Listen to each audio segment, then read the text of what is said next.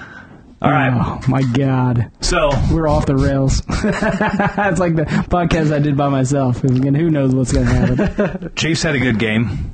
They played great. It was really... It was a great game. It was a great game all the way around. Mm-hmm. Yeah. So Eagles played great, too. Yeah. They had one thing screwed them. The fumble. No, the first fumble screwed them. The fumble for 6. Yep. Killed them. I wasn't even rooting for the Eagles, obviously, because I'm Chiefs fan. But like, even as a non-fan, I just felt the cringe. Yeah. I was like, oh, that's awful. Yeah. That. Well, and then the second one, they got lucky. That's a fucking catch. So this whole catch and make a football move. If you catch the ball and control the ball, and 1 foot moves, you've got the ball. Here's my thing. That's another touchdown. If he catches it, he turns. If he would have been tackled right there, they wouldn't say, no, it wasn't a catch because you didn't make a football move. Right? So, just because he lost the ball during the tackle doesn't mean it's any less or more of a catch. True. That was my argument with it. So, I agree. It was a catch and a fumble. Mm-hmm. It was a freaking. He catches the ball, and not only does he catch it with his hands away from his body, he catches it and then turns it in, and then tucks the ball in, and then sets 1 foot to the right and gets hit. That's a catch. Yeah, there were 4 plays in that entire game. Somebody was trying to argue that you'd need to take 3 steps after the catch before it can be considered. And I'm like, bull fucking shit. No, it's a football move. But football move is discretionary. That's the problem. Yeah. There were 4 plays in that game. The Hurts fumble. Yep. The other guy fumble that got called back. Yep. Punt return. The non-call penalty on Schuster right across the middle, like the third drive. Yep. It was the first 3 drives. I don't remember. Yeah, he got his arm held behind his back. He didn't just get held. He got destroyed. Yeah. So that kills a whole drive, and then the one at the end of the game.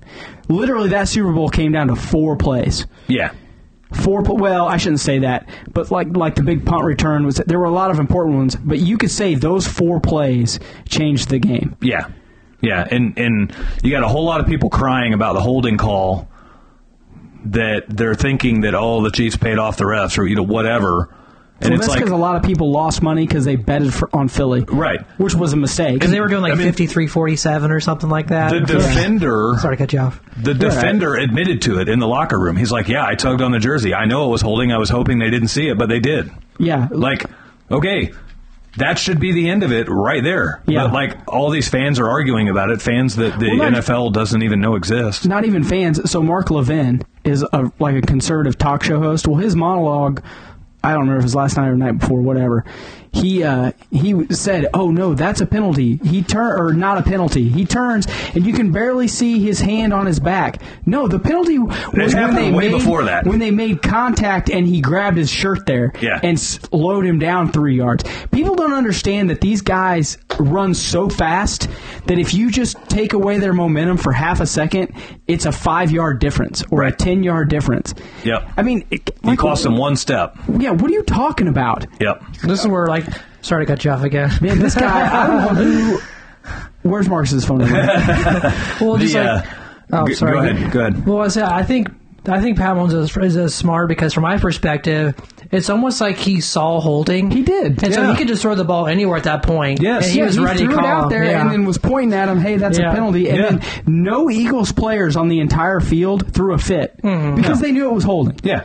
Yeah. And what we aren't hearing and what was likely happening is those refs are talking with those guys. Yeah, I know you forgot to start your timer. What was that, 20 minutes ago? Those refs are likely talking to the guys throughout the game. So they're either being warned or they're having discussion. Well, they've had the whole game to figure it out. Right. So it's at the end of the game. It's ridiculous. And ultimately, Jason Kelce says it best. You got to play the game that's called. And Jason Kelce, there's clips of it all over social media. There's a game where he got face masked And he was like, was it a face mask? No, I'll tell you it's not. And they show a picture of it, and I mean, he's getting his head ripped off. And he's like, I'll tell you why it's not a face mask, because they didn't fucking call a face mask. You got to play the game that's called. Yeah. So that is what it is. Well, and the players get it because literally on every play there's a hold. Yeah. On every play there's a trip. There, especially on the interior. Yeah. They know. They're smart. They know how to play the game. Everyone acts like these athletes are just dumb guys. They're very, very smart. Yeah. They know what's happening. How just like that defender said. He said, "Hey, I was hoping it wouldn't get called." Like he knew he was fooled, grabbed the jersey, and all at the same time, people are like, "Oh, he can't think of that fast." Yes, he can. Right. He knows, what can I get away with? Mm-hmm. And he tried to do the whole grab him on the inside of the stomach and slow him down and let go. Yep. And it showed the jersey stretch, and he got called. Yep. It's that simple. I'll tell you. The NFL, the fans and people in Philly and people in Cincinnati and all the coast, that we're the new Patriots. Like, everyone wants to see us lose every week, right? Well, they just can't. That's what's fueled the fire, is them just, conspiracy theory this, and the NFL's rigged this, and well, and most of that gets derived because people don't have the mental capacity to understand what it takes to consistently win at a high level. And if you don't understand what it takes, then your instant default is to say there must be cheating. Mm-hmm. Because they can't even fathom what it takes to consistently do that. It's you're right, it's no different than like the Patriots. Oh, they're cheaters. Oh, they're cheaters. Oh, they're cheaters. I hate Tom Brady's guts to this day. But it wasn't... Not because he's a cheater. But I called him a cheater. Oh, it's rigged. They want to see him win. Him and what's-his-face are their best buddies and blah, blah, blah. And the commission... No, they were better. Yep. Okay? I'll tell you, one of the most unsung players of that game was Jerick McKinnon. He wasn't unsung. He was a stud. Is that number 10 or 1? Number 1. 1, okay. So here he has the opportunity. Oh, you're talking about going down. To score a touchdown in a Super Bowl. And he pulls up and goes down to give his team just a little bit more insurance. Yeah. Like, get 6. I was yelling. First off, I will admit at the time I was like, "What are you doing? Yeah, go in." Like I knew why he went down. Yep. Okay, because they can milk the clock, they can kick the field goal. Yep. And the whole time I'm thinking, Bucker makes me nervous already. Yeah. And you're not just going to take You're not going to take 6. You're going to. I mean, your defense. And everyone was like, "Well, the Eagles have been moving the ball and blah blah blah." No, the Chiefs' defense in the second half was. They were playing pretty well. Yeah. You know what I mean? Take the 6. And then my brother's the only one in the room. He's like, "No, that's good. It's over." He's like, "It's over. The whole game's over. We win." He's celebrating. I'm yelling at him, telling him he's an idiot. And then they win, and I'm like, "Yeah, you were right. Okay. Sorry. Hey, I apologize." Butker's not 100% automatic. He's still really good, but he's not 100% automatic. This year was, It's a tough year for him. Well, he got hurt on that field opening kick. And that field is not an easy field to kick on. I don't understand why it's so garbage. They live in Arizona. They roll the field outside in the sunshine. It was brand new. And they roll it back. They replaced the field 2 weeks before the Super Bowl. You can't do that. Apparently, my brother was saying it's like a new type. $800,000 to replace that field 2 weeks before the Super Bowl. And did you notice their kicker slipped and rolled his ankle the exact same way Butker did on the first game of the season? He bailed out of it just in time. He didn't try to follow through the kick. He probably was thinking, okay, if I slip, just go, and who cares where the ball goes. Yeah, and then they were showing shots of the Eagles bench and the piles of cleats because they were all changing cleats. Because no one could figure out what they wanted to run. Yeah. You needed 2 inchers. You needed to be 250 pounds and run 2-inch cleats on that field. You needed dirt. Everyone was sliding. It was bad. And I had to explain to my sister the perspective difference. Like, we're watching from a bird's eye view, but like the players are like having to like look through players and like other players. Yeah. It's like, why did they see that? And so I had to tell her, I'm like, listen, like before we go any further, we were able to see like we're like 30 feet above like where the action's happening. Yeah. Yep. Oh my God. Yeah, but you're right. The conspiracy theories were thick on Monday. Yep. It's only Tuesday and they're still thick. But they'll die down. Yeah. I don't know. So do you remember like when the Patriots were winning all of those, was it this bad Yeah, it probably was. So like when the Patriots would win one, and it wasn't against us, obviously. Like the next day, I wasn't in their cities or watching Sports Center. You know what I mean? So I don't know. Was it as bad? Not as bad? Was it the same? It's because largely like 60% of the NFL fan base is already on to baseball. They're already on to something else because their team wasn't in it. They didn't have a dog in the fight. Whatever the case may be. Yeah. So really, it seems like it's more common here because it's our team and we're in it. Well, right? I think it's more common here because at that time the East Coast team was, or less common because the East Coast team was winning. Yeah. And now an East Coast team lost, and boo fucking who? Right. You know. Yep. I don't know. Who knows? Just a thought. Drywall repairs were probably. Abound on Monday. Did you see Philly greased all their light poles? Oh, did before they? The Super Bowl? Yeah, they're like, win or lose, these dipshits in Philly are going to destroy everything. That's fucking funny. And so they greased them all up. Yeah. On the conspiracy topics, idiots. We got a lot of UFOs flying around. Oh man, a lot of them. Yeah, We talked about, I'm not going to interrupt you, but last week we talked about, like, the one balloon, right? They shot down the balloon. Who would have thought that they'd have shot down 4 in the next week? Well, so I have a thought on that. I mean, what is happening? First off, we'll start this with a joke. I see this Facebook ad popping up all the time. Instead of fuck around and find out, it's a picture of a balloon getting blown up, and it says "float around and find out." And you go to the comments, and literally every comment on there is like, "Yeah, that's exactly what they did. They floated all the way around the U.S. and found out everything they wanted to find out before we did anything." That's good. So they're just trashing. I can't imagine that. I mean, who would buy that shirt? We shot a balloon with a fighter jet. Like, that's not a notable thing. You see that list where it's like Obama is like the terrorist he took out, Trump it's like Soleimani, whatever, and then it's like Biden, it's just like balloon. Yeah, it's nothing, right? Well, so here's my thoughts on it. For one, like what I was saying last show, I was at the gym, and MSNBC had the moniker up there saying Biden ordered the balloon to be shot down. So, like, he was getting credit for shooting down the balloon, right? Mm-hmm. Of course, they conveniently left out, like, after they got all the information that it needed. And then the very next moniker that was up there for 5 or 10 minutes was balloon flew across U.S. under Trump, right? So they were trying to insinuate that the balloon was Trump's fault in somehow. But what they were really doing was they were being smart with the words, and they were, without lying, technically, they weren't being totally clear, but what they were saying was balloons fly over the U.S. all the time. They flew over Trump.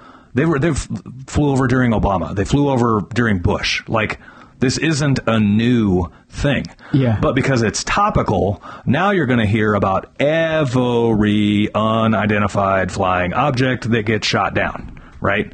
I don't think they were shooting them down. I think they were just letting everything go, but now they're shooting every one of them down. Now they're shooting every one of them down, right. My point about the conspiracy thing is, I heard today, so the one that got shot down over, I think it was Lake Huron, they missed the first Sidewinder missile. So then they had to shoot a second one and hit it. There's no video of them shooting. There's no video of them hitting. There's no evidence of anything landing in the lake. There's no evidence of anything. And all of these people are like, oh, we're not 100% sure anything's even happening. Mm-hmm. Right. Like, we think that the government is just telling us that they're shooting these things down to either politicize it or make people feel better, or I don't know why I'm air quoting. That makes no sense. But you know what I mean? And it's like, man, people just need this like little bit of something to try. It's like they feed on lies or drama or whatever all the time, and they just gotta have it. There's a lot of people that think weapons of mass destruction was just some big smoke and mirror show to get the U.S. into a war, right? Yeah. So now we're talking about weapons of mass inflation. I guess. Biden already got that one locked down. Stop. That is the worst dad joke ever. That's what it is. That is the worst dad Biden's joke. like, you thought you've seen inflation. Wait till you see the balloons I let across the U.S. Oh my God. I'm just really, I'm not wanting to say that. That's the next like stat people keep track of. Be like balloons under this administration, balloons under this administration. Then you got to hear debates. I shot down this many balloons. It's my God. I mean, part of it's kind of humiliating that like really Americans are this easy to entertain. Yeah, it's completely humiliating. I mean, like going into the Super Bowl, It's awful. they were I think it was Marty Schottenheimer. They were talking about Marty Schottenheimer's book. And in his book, he references that the Raiders.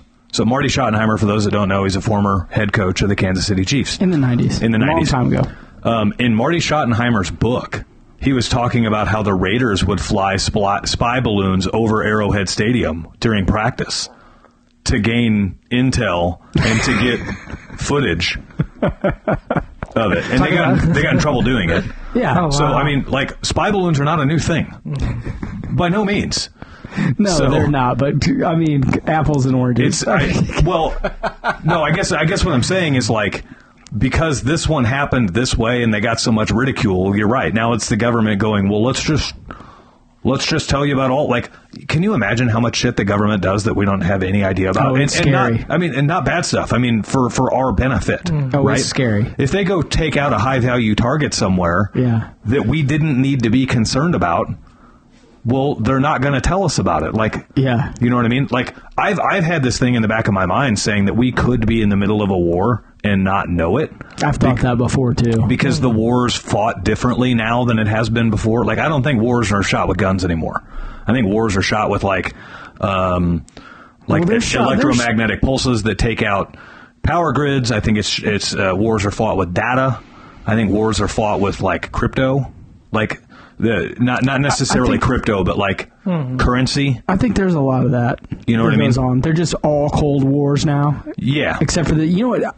This is a little off topic, but you know the war that's Russia and Ukraine are fighting right now, and they say that like Ukraine's killing 1,000 Russian soldiers a day, and in one battle they killed 5,000. There's all this war going on, war and war and war. Do you remember in the 90s when Desert Storm happened, and there was videos of everything? Mm-hmm. I mean, we're talking 30 years ago. Yeah. Now there's a video on everyone's cell phone. Where are all these videos at? Yeah. It's all being... Why is it not on the news? It's all being held. What's happening? And Russia Is it happening? Russia and Ukraine both are probably not being truthful at all with their stats. Oh, I believe that 100%. So, yeah. That's what I'm saying. It's just everything seems so... I don't ever understand why everything's got to be so cloak and dagger all the time. Right. You know what I mean? Right. It's like, what... Give us some fucking information. Some truthful information, please. Yeah. Instead of this manipulation and, we have to make people feel good about this, and we have to make them feel bad about this, and this has to happen, and this has to happen. How about just the truth, and then, we'll be big kids and just, learn how to deal with it. Yep. Like the good old days. Yeah. Maybe like a stats at the end of every week of like number of soldiers died, number of captures. Yeah. Just read it in the newspaper. I always used to think, and I told my uncle this when my mom passed away, I was like, I always, like, I think about, when people get older and they're like, gonna pass away soon. Like when you're 80, the best you got's 20. Mm-hmm. How does the anxiety and the being worried and does it not overtake your life, And then I just realized one day, I was like, you know what? They're just fucking tired. And they're tired of dealing with it, and they're tired of the bullshit. I'm thinking, I'm 40, and I'm tired of half of it now. Right. You know what I mean? Like, after, I can't imagine in another 50 years, if I'm 90, I'll be losing my shit. Like, let me out of here. I got to get the fuck out of here. So I haven't watched the news in like 2.5 years. You do too. You suck a little of it up off your phone. Well... I gather TV news. TV news. Yeah. No Fox, no MSNBC, none of that stuff, right? Don't even pull that off my phone. And it's been very intentional, right? Because like Fox and MSNBC, they're like little kids, right? Like Yeah, the one toddler kicking the other toddler in the shin. And then I'm going to kick you back harder, and I'm going to act like it hurt more, and, all this crap, right? And neither one of them are good for anybody, because they're both so trying to get information out that they have to be so extreme in their own direction to get the attention. Yeah. It's just horrible, right? So it's wild how your perspective changes when you quit watching the news. Because, okay, balloons are flying over. Okay, I gather that. Like, I can see people posting about it. Okay, something shot down over a Great Lake. Got it. Still, none of that stuff has any effect on my life. Like, there was a balloon that literally went right over our head, right, in the Kansas City area. I was fine, right? And I'm not saying, like, it's always going to be fine, but what I'm saying is, like, living in fear and watching the news and constantly worrying about everything the news is trying to scare you about ain't going to make your life any better. So live your life, have fun, enjoy it, be productive. And, like, if we go to war, we go to war. And whether I watch the news or not, it's not going to change the fact that we're in war. Yeah. So I can still stay informed without watching the news. Like, you can gather enough information from everything. But, I mean, like, another one that I've seen a ton is the train derailment where there's the... Which one? Another one derailed today or yesterday? Well, the one that's got the big fire with all the black smoke. Ohio. Yeah. So that one's like a big stir on social media, and everyone keeps saying this. The news isn't even talking about it, and that should scare you that the news isn't talking about it. I was at a customer's house today, and here the news is, like Fox News or somebody talking about it, and they're showing pictures of this big fire, and I'm like, bad. They are talking about it. It's just it was a lot people of on black social media smoke. are even spinning it. Yeah. To try to, it should scare you that the news isn't talking about it. I'm pretty sure they are. We call that clickbait. Yeah. That is clickbait. Yeah. Oh, people are just crazy, dude. All right, so that was our real world topical topics for today. Topical topics? Why are you trying to fucking get this train back on the tracks? All right. I didn't even derail that one. That was all you guys. Speaking of derailed trains, no. Topic 2. Pricing. Should we just start the show over? No. Pricing and profit margins. So we're going to have a business topic. Yeah, we put a post on our Facebook a little while ago asking for some topic ideas, and this one came up, and it's a pretty good one. So pricing and profit margins, I'm sure he's probably asking for a little bit of advice or guidance on how to set his pricing and what kind of profit margins he should be shooting for. And so it's different for every business. It's different for every type of business. But I can kind of give you some parameters for how we do ours in our residential service plumbing company. So I can give you some like baseline metrics. Again, it's different for every company. So a lot of times what I'm talking about is going to be in percentages because you want to try to maintain good percentages throughout. So, like, let's just start at the end and work our way backwards. You would love to end with a 20% net profit. That's like an amazing achievement. Let me ask you a question. This is for listeners, I think. Yep. When you say that, do you mean on the total job, or are you talking about parts before the job? Yep. So let's break that down here a little bit. In business, you have gross profit and you have net profit. So if I go out and do a job for somebody, let's say I'm just going to use round numbers. If I go out and do a job for somebody for $1,000 and then I pay myself $200 to do that $1,000 job, my labor cost is 20% of my revenue. Okay? Yep. If the materials that I put in on that job were $200, well, now the material cost is 20% of the revenue. Yep. So that leaves 60% for what we would call gross profit. Right. Now, you do a whole bunch of those jobs throughout the month, and let's say they all landed at those margins, that leaves you a whole lot of 60%. Okay? Right. But so the job has to pay for materials and labor. What's left over is gross profit. Gross profit has to pay to run the business. So correct. Gross profit is what pays for your insurance and your licensing and your taxes and your vehicle and your shelving and your tires and your stickers and your marketing and your everything. Every little so nicky knack, penny and dime, everything has to come out of that, because there are two things that are true all the time. You have to pay for labor and you have to pay for materials. Yep. The rest is you can dictate. Well, so the differentiator between what falls as a gross expense and what falls as a net expense is going to be expenses that carry on whether I make a sale today or not. Those are net expenses. Yeah. So, in other words, I have a truck payment. They're always happening. Right? The business has a truck payment. Let's say I'm a one-man shop and I've got my truck financed. That truck payment happens whether I make a sale today or tomorrow or the next day or not.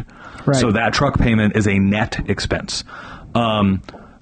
Insurance, all those costs that happen no matter what, those are net expenses. We call those day-to-day expenses. Yep. Those are things that are happening no matter what you do. Your gross expenses are nicknamed cost of goods sold. And so what that would be is they are expenses directly related to the fact that you made a sale. In other words, I would not have to pay myself the $200 in labor if I didn't make this sale today. Right. So that labor is a cost of goods. I would not have to buy the $200 in material if I did not make a sale today. Right. So that material is considered cost of goods. Right. Now, you can get a little bit more finite with it. Let's say your labor is, you should be stacking, in our business, you should be stacking your labor into the cost of goods side of things. But like, we pay a girl part-time to answer our phones. Her labor happens whether we have sales or not. And she's in that. So her labor comes out of the net side of things. Technically, my labor comes out of the net side of things because I take a salary from the company. Yes, even though he's not doing anything lately. Never. Never do anything. He's catching up to me on not doing anything. Oh, shit. Yeah. That's getting bad. I'm going to promote myself to customer real fast. Oh, shit. So call me if you want to spend some money.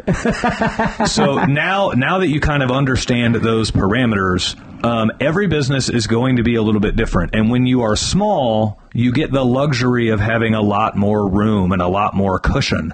As you get bigger, everything starts to get a lot more important. And so it's good to know that, because you want to treat everything as if it's a lot more important when you're small.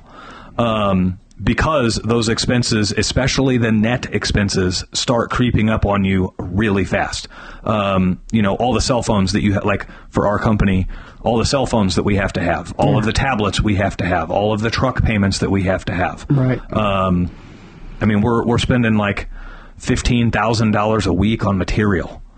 It starts racking up pretty fast. Yeah, when you're a one-man shop, it's a lot easier to keep track of those things. It is. And as you grow, it's very easy for you to lose track of those things. Yeah. If you're not very meticulous in keeping records as you grow, it will catch up with you. Yeah. You know what I mean? Like, I hired this guy, and 2 months down the road, I hired this guy, and I didn't start dictating every little thing that was coming out. I didn't change any of my percentages. I just thought they were all going to stay the same. And then 6 months gets down the road, you're in deep shit. Yeah. Like, you were not setting aside enough money. You were taking that as profit. Oh, that's just profit. That's not your money to begin with. Right. That's the business's money to pay for those things that are coming up every month. Right. Every 3 months. However it works for you in your business. Right.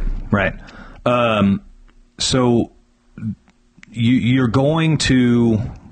I like to operate off of percentages. It doesn't really change the fact that you still have fixed expenses you have to cover, but I can catch problems looking at percentages. If you tell me that my labor cost is X this month, that doesn't do me any good, because I need to see my labor cost in relation to how much revenue we've made. That'll tell me if we have a problem or not, right? Right. And so you can slice it up a couple of different ways, but ultimately I look for, to me, it's a problem I want to see a 60% gross profit. It's a problem if we're under 50%. So, and that can change. There's no right or wrong. There's no white and black answer. Is that per job for you or monthly? So we do it monthly. Okay. We look at it monthly as a whole. And the reason some jobs, that's why I ask you, because some jobs, hey, it was only 40 on this job, but it was 80 on this job. Yeah. But I know lots of guys do it monthly because let's be honest, in real world terms, bills come monthly most of the time. Yeah. You're trying to run your business on a monthly basis. The truck payments are every month. The rent is every month. Yep. You know what I mean? I know you don't do this with Ferguson, but like a lot of suppliers are, your bills every 30 days. Or you can do monthly. Some of them will let you do it monthly. So it's easier for you to kind of keep track of that, especially when you're busy. Mm-hmm. You know what I mean? When you're really busy, if you can break that down into 30-day periods, it's a lot easier for you to keep track of. Yeah. And so it's pretty easy in business, especially if you're newer and you're just starting out and you are you're good at getting work. You're going to get busy pretty quick. And you're going to start seeing your business bank account with money in it that you didn't really envision, right? I'm just explaining like real life scenarios here. You could have been working for somebody for 10 or 15 years, and you could have been seeing an income of $1,000 a week. Well, now, maybe $2,000 a week. I don't know, depending on what you do and how good you are at it, right? So anywhere from $1,000 to $2,000 a week. Well, now that you're working on your own, you're watching your bank account see $10,000 a week in income, and you think you're rich. Well, and that's not... And we're talking like early on. And you just said your bank account. That's not your bank account. Your business bank account. That's why I brought that up, because when guys first start out, and in heating and cooling, you go out and you sell 3 changeouts this week, 2 changeouts this week, 1 the next, 4 the last. All of a sudden, there's $100,000 in your quote unquote checking account. That's not your money. I see lots of it. This is going to sound so stupid to some people, but to some people it's going to make sense. I see guys do this all the time. Money rolls into that account, and that's my money. Yep. I made that money. That is my money. The fuck it is. Okay, you have bills to pay for that equipment. You have, if you had guys, you have to pay their paychecks, which means you're paying taxes, payroll taxes on that. And then whatever's left over, you do get to keep after you've paid insurance and your truck payment and your rent payment for the building that you're in. Oh, man. Okay. Oh, all right. I took care of all that. Well, now I got $10,000. That's mine. No, it's not. $30,000 of that's going to the government. Yep. Okay. You got $7,000. There's $60,000 in there, and you got $7,000. But they see that big lump sum of money, and they think, oh, man, I'm going to take $12,000 of that, and that's my money. I earned that money. Yep. No, it ain't, dude. That's how you get in trouble. And if you do that more than 2 or 3 months a year, and then next thing you know, it's Christmas, and you're talking to your tax guy, and he's like, "Hey, bro, you owe 6 months worth of bills to Ferguson for equipment you bought from Goodman, and since you took that money and didn't spend it on that, the taxes are also, you got to write the IRS a check for $35,000. Right. And people, before they know it, like you were saying earlier, a week goes by, 2 weeks goes by, 3 months goes by, and you are so busy and things have just happened so fast. Literally in the first year, boom. I mean, it seems like the blink of an eye. Yep. And it sounds so cliche to say, oh, you just don't know how fast the time's going to go. When you're in business for yourself, time goes real fast. Yeah. I mean, you're just like blink and the year's over, and all of a sudden you've got to write some serious checks. And if you weren't doing your checks and balances to get there, I'm not trying to scare anybody, you could be in some deep shit. You need to scare people, because the money in your bank account, in your business bank account, is not yours until after the reconciliation of all expenses.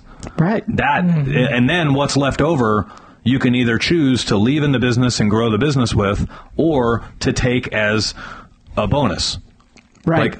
That's literally your choice. Right. And the more disciplined people will leave it in the business to try to grow the business. I'm going to share something right here. At the end of the year, I took everything. Yeah. Because I was trying to I was one man shop. I'm not trying to grow the business. Right. Like if it grew anymore, it would have killed me. Yeah. So my goal was to take the minimum amount I could for myself every month as a member's draw, okay, paycheck for everybody, and then set part of that aside for taxes. And then at the end of the year, they said, okay, you had this much left. You owe this much on taxes. I had the money for the taxes. Now that was my bonus at the end of the year. Whether some years it was 10, whether some years it was 15, it didn't matter. But I knew that by just taking the minimum every month and setting that money aside, I always was covered. Man, when I started, I had a really good understanding of, I was scared, don't get me wrong, but what it took to run the business, what it took to set money aside, what it took to everything. But the IRS side, those first few years, I didn't really understand, so I was scared to death. Yeah. So I was setting aside everything. Yep. But I learned real quick, okay, now I've got this bonus, Yep. It was great. Yeah. I remember the first year, like I had been literally paying myself the whole year, had my money set aside, and I came home with a check, and it was for $8,400 was my bonus the first year. And I mean, I walked in there like a proud peacock to my wife. Babe, got myself a bonus this year, $8,400. She just, okay. Like, like I was so excited. She was like, yeah, whatever. She says, I make that in a week. Yeah, she was whatever. But, I had that money. Right. But it was only because I was diligent every month because I was scared to fucking death. The IRS was going to come take my house. Yeah. But that's what I did. And it made it... Those first couple years of being scared to death made it easier after that. Yeah. Because then you kind of get a real grasp of, okay... I can see on my year-end statement, okay, this was money I had. This was money I could have fudged with. My accountant, hey, you could have done this with this money. Yep. And you learn those things, as you go on. Yeah. Does that make sense? No, it makes perfect sense. Am I rambling? Yeah, a little bit, but that still makes sense. That's okay. I was just like an analogy to that is whenever I was in college, if you got to a point where you're like, man, I have free time, look at your schedule again because you don't have free time. Right. Same with like business. It's like if you think that, wow, I have more money than I expected, you're probably doing something wrong. No, you don't. Right. And if you're, like I was saying, to go on Austin's point there, if you do have extra money and you think it is actual money and you don't need it to survive or pay your house payment or whatever, just set it aside. Yeah. And at the end of the year, it'll still be there. Yeah. And if you can go into your wife, unlike mine, and say, hey, babe, we killed it this year. I got or partner, whatever. I got an extra $15,000. Guess what? Year-end bonus, babe. Yeah. That is a great relief when at the end of the year you're like, yes, extra. Yeah, you take it as a reward for operating your business efficiently throughout the year. You don't take it in January because the bank account had the money in it. Right. So... from a heating and cooling standpoint, that never happens. Well, yeah, there's no extra money in January. Never any extra money in January. There's never any extra money. So some base numbers that I like to work with. I like to, and this is all as a percentage of revenue. So I like to see 50 to 60% gross profit. So let's just use round numbers. If we're doing $100,000 in revenue, then I want to see $50,000 to $60,000 left over after we paid our cost of goods. So that's the labor to make the sales happen, and then that's the material to make the sales happen. And then there's some other small, tiny cost of goods things in there too. But then, so now that's leaving you $50,000 to $60,000 out of your $100,000. Okay. You're probably spending 10%. If you're a plumbing company, you're probably spending 10% on marketing. If you're an HVAC company, you can get away with like 6 to 8% on marketing. And the reason why is if an HVAC company turned 100,000, they did not bring in nearly as much gross profit as a plumbing company did that turned 100,000 because their cost of sales is double what a plumbing company is. Yeah, HVAC's costs, their sales get inflated because of the equipment costs, because air conditioners and furnaces are so gosh darn expensive. Right. So they may do a job and have like a gross profit of $2,000, and they had to, it was like an $8,000 or $10,000 job to have a gross profit of $2,000, whereas a plumber may do a job for $5,000. and have a gross profit of $2,000. Right. So there's a whole lot of money. I say uselessly moving around because it's kind of, when you look at it on the books, in HVAC, because they're having to buy big equipment and then turn around and sell big equipment, and then buy big equipment and turn around and sell big equipment. So they need to have a little bit more money in the bank at all times to be able to swing all that. But that's why we're looking at it as percentages. And an easy way to think about that is, an HVAC company that keeps one crew running of 2, and then a plumbing company that has 2 service guys running. That HVAC company may do $300,000, and that plumbing company may only do $100,000. Yeah, but their profit that they made may be the exact same. It may be very, very similar. Okay, right. So that's why Mitch is saying he likes to work off percentages, because the percentage of the money may equal the same amount of money later. Yeah, you know what I mean. Yeah, so like marketing, I try to keep to a 10%, again, plumbing-wise, I try to keep marketing to a 10% of our revenue. So every month I go back and look at our revenue and I look at our marketing expenses and I'm like, all right, we were under 10. Cool. Do you change that every month based on that? Or do you try to keep track of it for a quarter and then make a change? Well, so marketing... We're getting deep here. Well, no, that's fine. Again, let's say we're doing let's just go $100,000, okay? It's an easy number to work with because it's divisible by percentages easily. So let's say last month we did $100,000 in revenue. Well, I would look at my marketing expenses and I would compare them against my 100,000. Now, my marketing expenses I don't want to say they're fixed because I can turn them on and off at any moment. Yeah, that's why I asked. But they're fairly consistent, right? If I'm looking for a consistent result from marketing, I need to be consistently spending on marketing. And so, I kind of use my marketing budget to set my revenue goal in a way. Okay, if we're going to spend, let's round numbers. If I'm going to spend $10,000 this month on marketing, then I better see $100,000 in revenue this month. That's how my mind works, because it should be a 10% number.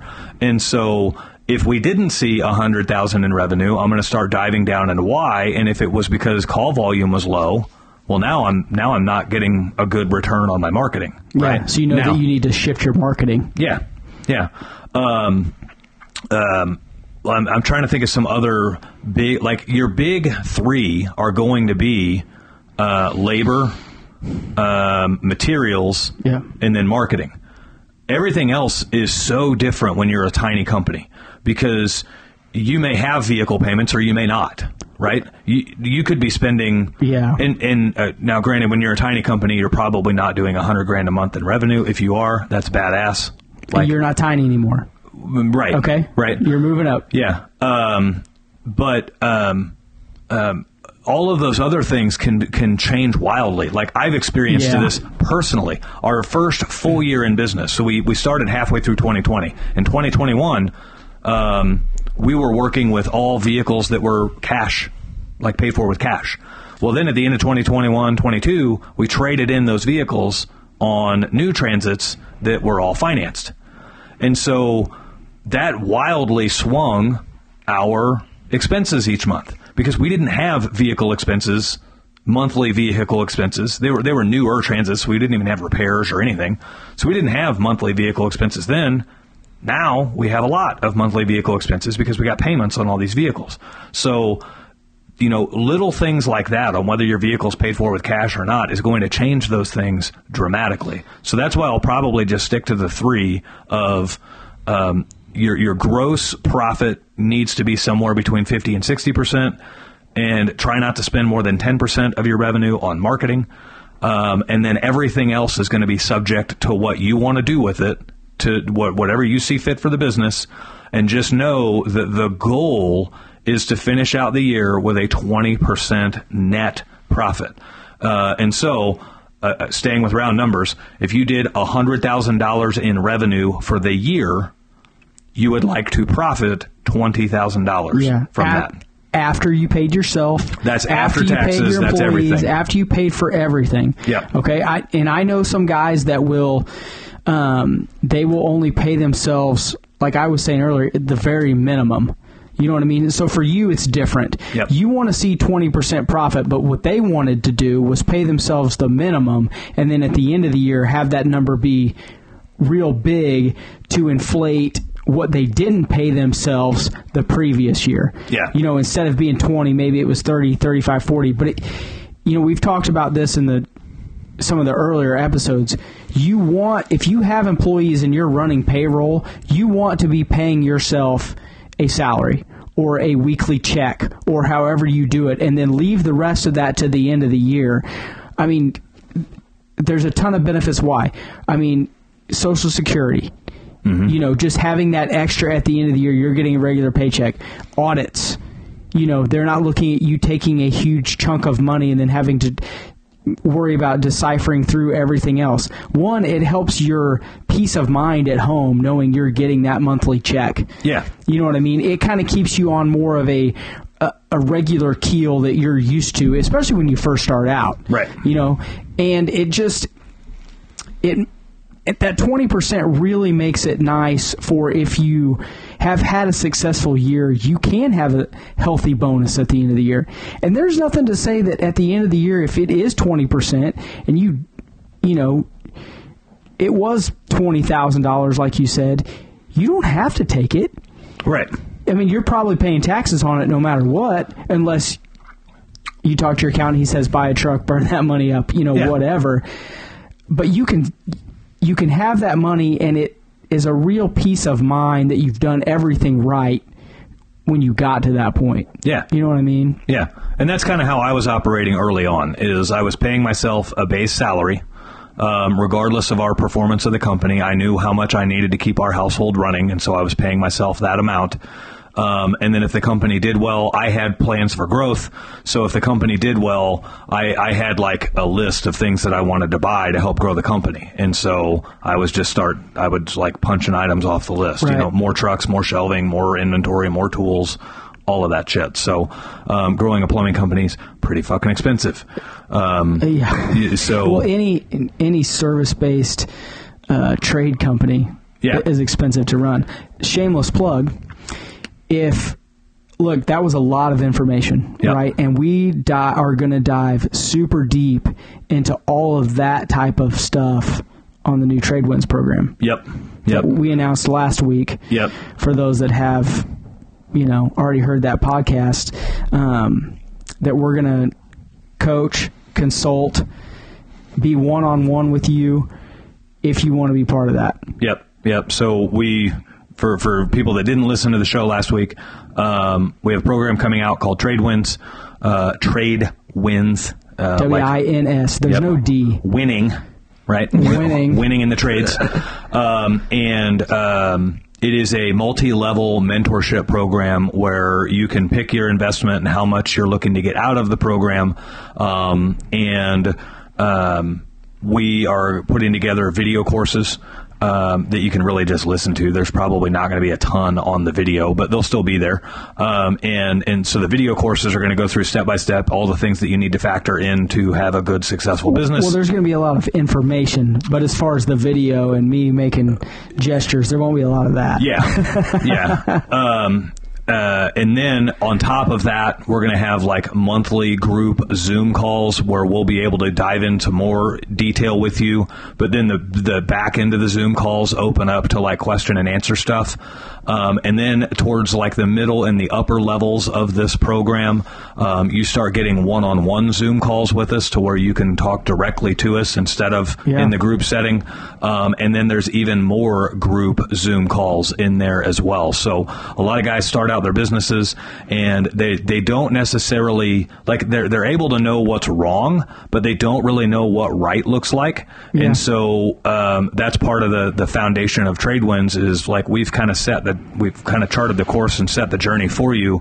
So we'll be able to look at your unique situations and help guide you through what we would do if we were in your situation, because every situation is totally different. How, a business that has all their trucks paid for with cash versus a business that has all their trucks financed, they have two different financial problems. Drastically different. And so you can't just blanket advice over that. And and I don't want to interrupt you, but like what we were just talking about there, that's a lot of blanket information that we just went over. And you take all that in, and then, you go to apply that to what you're doing right now. If you're a part of the program, you can literally say, hey, course number 12, I'm doing this. This is what's happening in my business, and I'm lost, and I don't know what to do. Right. You can literally give us the information, and we can look at it and say, dude, you should do this. Or, maybe you just missed something really small. Right. Like, oh, it's right here. And you have that that confidence to move forward or have your question answered. And listen, in the group Zoom calls, there may be another guy in your exact same situation. It may not even come from us. Right. Instead of just having two people mentoring you, it's two people plus a huge group that can say, hey, look, we went through that same thing. This is what we did. This is how we got forward. So it's not like you're just relying on us. You could literally be, you could have the information of 50-fold of us in the groups. Yeah. You know what I mean? Yeah. Shameless plug. You get access to, so what we're creating is like a small mastermind of trades business owners. And when you get into a mastermind style group, you have everybody in that group has the same goal in mind. They want success, right? And I know this from experience. Everybody, like this from experience. Everybody who's started a business knows this from experience. Your network of friends and family might not care about your success the way that you do. And that's not to say that they don't. It's not to say that they're against it or they don't care. Yeah, it's not that they care. It's that they don't have the experience or they don't have the knowledge of what you're going through. Right. But these other people do. Yeah, if your dad managed a manufacturing plant his whole life, he's probably not going to be able to give you too much advice for how to hire a tradesperson or how to do taxes on a trades business because his business was totally different. And maybe he wasn't even at the level in that business to do that kind of stuff. And so that's the purpose of mastermind groups is you're literally putting yourself into a group of people that are all like-minded and they all want individual success, but they all want everybody else in the group to succeed too. Right. And so if you've ever gone out for drinks or dinner or whatever with a friend and everything just clicked and it was like the conversation was on point the whole time, that's essentially what happens 24/7 inside mastermind groups. So this program is not out yet. We're like a week or two away from getting it out. Yeah. And so if you would like information on that, send us an email to askmitch@mitchsmedley.com and just put trade wins in the subject line. Or message us. Or message us on Facebook, either which way. And we will get you on the list of people that we will reach out to as soon as the program fires up. We haven't hardly mentioned this program. Like, we've mentioned trade wins, and we've mentioned that we have something cool coming out, but nobody knows what it is other than the listeners of this show. So I don't think we're going to be at a point where we have to, cap entries, but we don't know. And so we're trying to value our listeners of this show before anybody else, so we're dropping this information here before we drop it anywhere else. And this is we are not going to do like this stupid sales push like every episode of the show. Gosh, no. We're just, that topic specifically spoke to me. Like, you could dive into stuff like that. You could dive into that for 3 hours and really nitpick what's going on. So if you listen to this show just because you like listening to the show, don't stop listening because you think that it's going to be like this trade wins push all the time, because it's not. We probably won't even mention it for another, it could be 2, 3, 4 weeks before we mention it again. I really felt like, and that wasn't in our, what we had talked about, but that specifically is one of those things that you can get deep into and really break down. And, as a one-man show, it wasn't as big a deal for me, but Mitch ran some big companies and really has the percentages knocked down to the nitty-gritty of what you need to be at. So even if you are at a one-man show, those percentages are even more amplified. Right. So not to drag it on, but the reason the plug came in is because it's questions like that we're only so capable of answering on a podcast. Because a podcast, so a lot of the reason for Tradewinds even coming into existence is because on a podcast, it's one directional. We are talking to our listeners and we don't get a ton of feedback. It's not a conversation. It's more like a lecture. And it's hard to have a lecture with somebody that you don't know if what you're saying really applies to them. So Tradewinds comes in so we can actually have a two-way conversation. So last topic for today is hiring. And we've talked about this in previous shows, and we'll keep talking about it because it's always a thing. It's a constant battle. Yeah, it is. It is. I'll say this. Do you want to talk about your first hires, or do you want to talk hiring in general first? Let's talk about hiring in general first. Okay. When you are talking, because you're probably not just asking us, you're probably talking to a lot of people. I have a big red flag that pops up in the back of my head whenever I talk hiring and somebody says, oh, you just can't find good people these days. Good people are so hard to find these days. I immediately start tuning out whatever they're about ready to say because they don't have hiring figured out. And I don't like taking advice from people that don't have it figured out, right? I'm not going to go get hiring advice from the guy who's got heavy turnover. I'm not going to go get hiring advice from the guy who keeps making poor hires and then blames it on nobody wants to work anymore or everyone else pays them so much more or whatever the case may be, right? So I'm not saying completely ignore those guys. I'm just saying proceed with caution, right?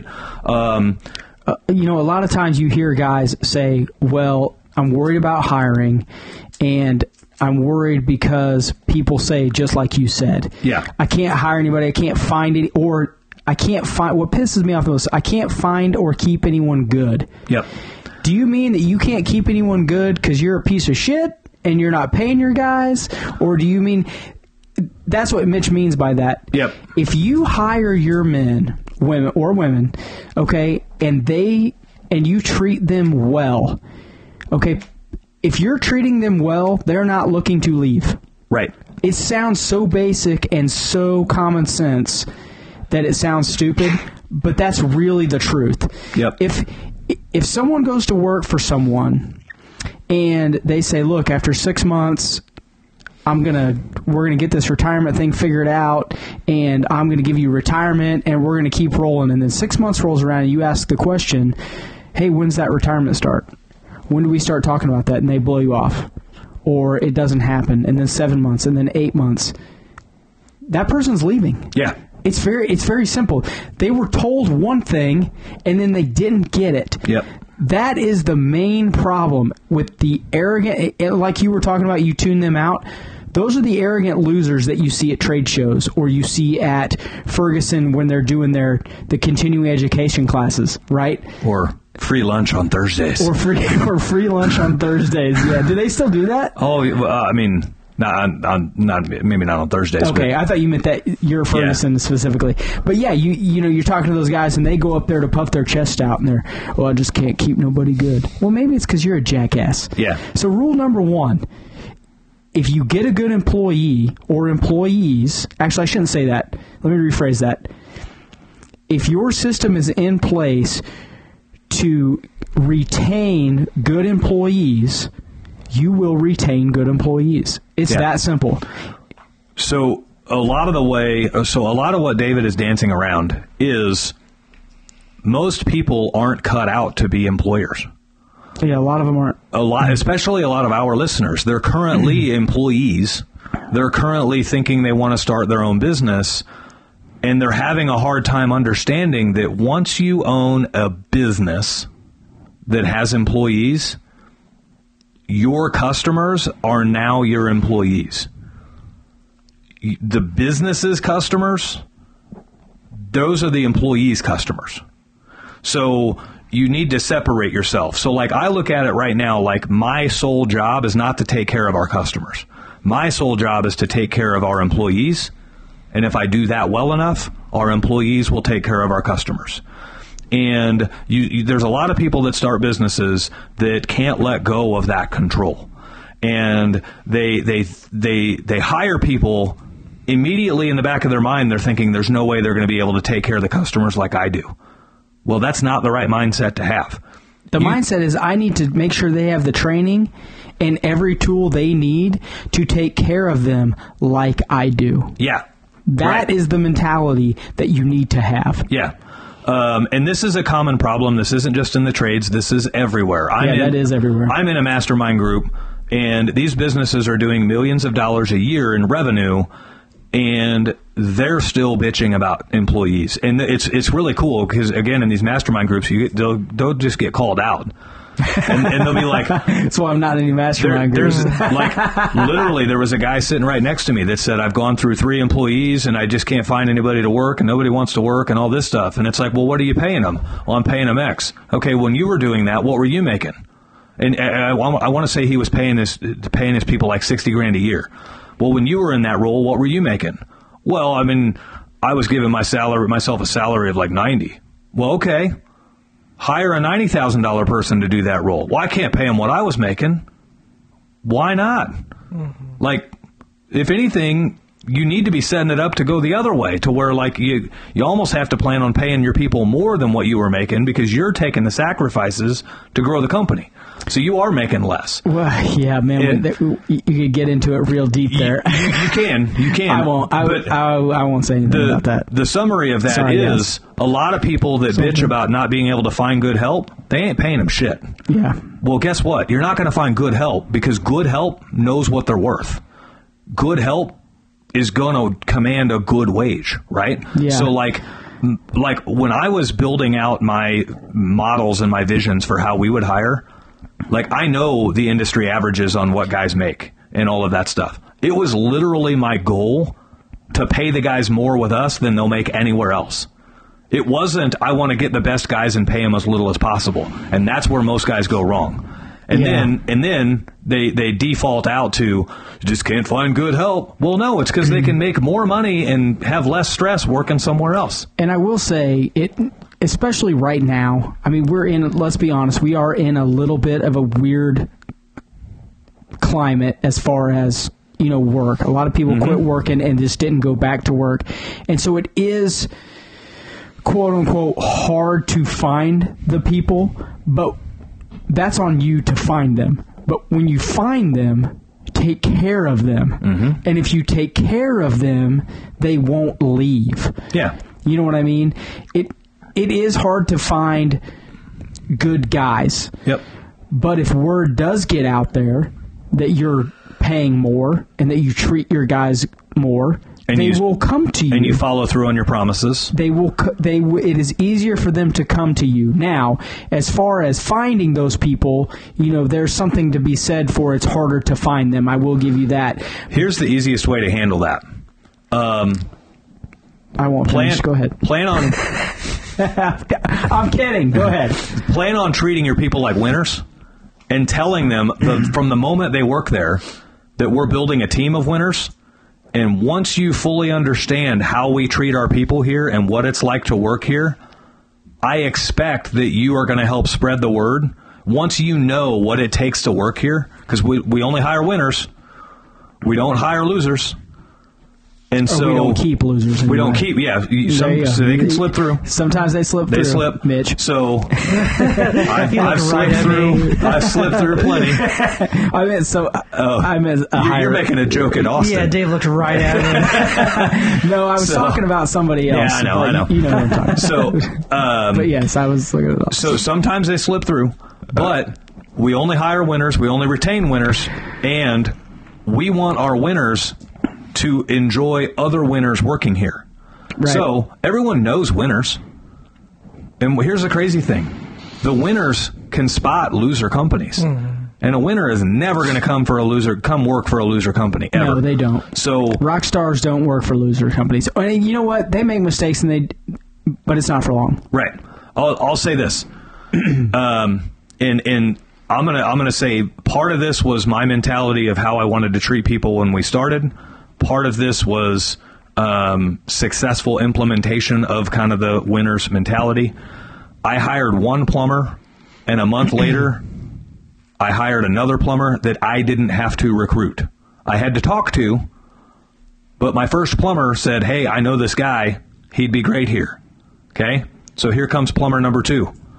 Well, then, plumber number 2 says, this is pretty cool. I know this guy. He'd be great here. Here comes plumber number 3. Yeah. And then plumber number 2 and 3 are like, hey, we know this guy. He'll be great here. Here comes plumber number 4. Yeah. So a lot of building great teams of people comes from the teams of people. And when you see companies that are always recruiting and always recruiting and always recruiting, and they're not growing, it's one thing. I've got a company in mind that's out in California. They're always recruiting and always recruiting. But they've gone from like 0 to 40 million in like 4 years. Yeah, so they're still looking for new guys. Yeah, they're hiring from within, and they're just growing. Yeah, if a company's not growing, but their turnover rate is 50%, it's a problem. Yeah. You know, that's different. That's a giant red flag. So the easiest way to hire is literally build your entire company around taking phenomenal care of your people. I will say, you know, and not to bash on our young guys that listen, there is something to be said for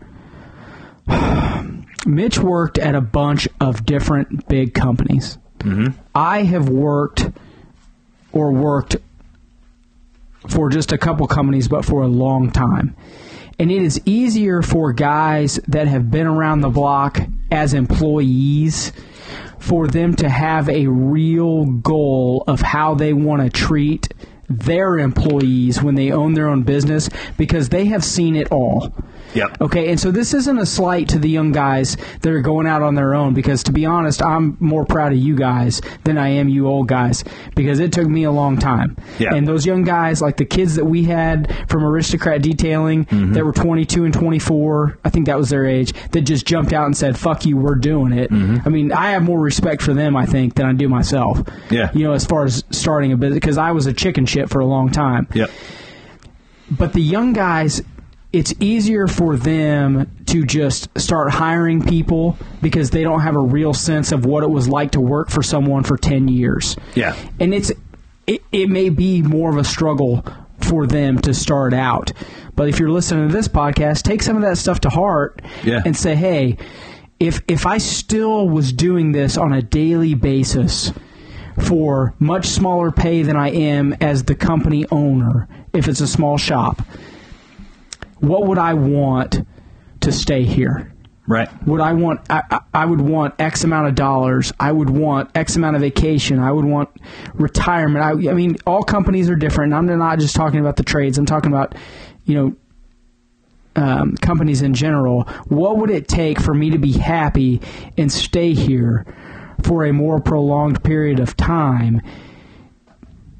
If you can look at it that way and understand what that takes, and then you hire some guys and they stick around for 2 years or 3 years, that helps you in the long run make more money and gives you time to grow your company because you've hired the right people. Right.